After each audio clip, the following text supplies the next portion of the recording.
Imagine waking up every morning without that nagging voice in your head, without the hesitation, the self-doubt, or the invisible chains that keep you from truly living.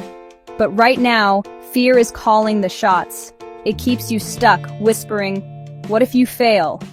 What if you're not good enough?" But what if I told you that fear isn't your enemy? It's actually the key to your freedom. Today we're going to uncover why you feel fear, how to understand it, and most importantly, how to finally let go and start living. Fear is not the problem. The problem is how we respond to it. Fear is your brain's survival system. It's there to protect you from danger. But in today's world, fear doesn't just warn us about physical threats. It triggers when we step into the unknown, when we risk failure, when we put ourselves out there. Your brain doesn't see the difference between real danger and imagined danger. That's why your heart races before public speaking, why you hesitate before making a big decision, and why you stay in your comfort zone even when you know you want more.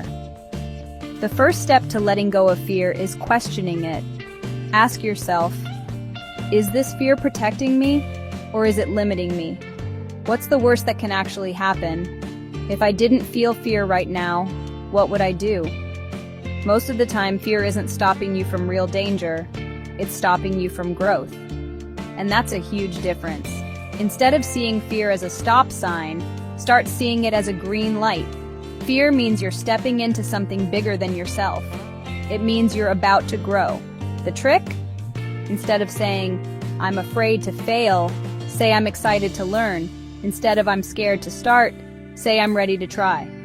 Words have power, and the way you talk about fear changes how you feel about it.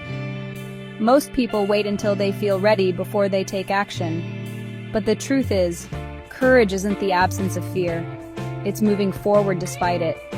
The most successful people in the world, they don't have less fear than you. They just don't let fear decide for them. The more you take action, the more your brain learns, oh, this isn't actually dangerous. You don't have to conquer your biggest fear overnight. Start small. Afraid of speaking up? Say one sentence in a meeting. Scared of rejection? Compliment a stranger. Nervous about a big decision? Take one tiny step toward it today.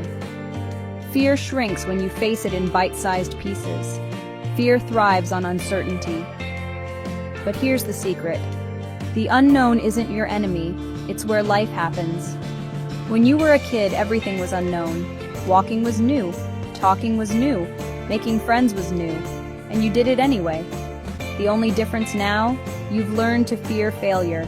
But what if you went back to that mindset? To seeing life as an adventure rather than a test? The people who live the fullest lives aren't the ones without fear. They're the ones who feel fear and move forward anyway. Because they know the real danger isn't failure, it's never trying at all. Fear will always be there. But from this moment on, it doesn't have to control you. You have a choice. You can either let fear keep you stuck, or you can let it push you forward. So what's one fear you've been letting control you, and what's one tiny step you can take today to break free? Drop it in the comments. I'd love to hear your story. And if this video spoke to you, hit like, subscribe, and share it with someone who needs to hear this today.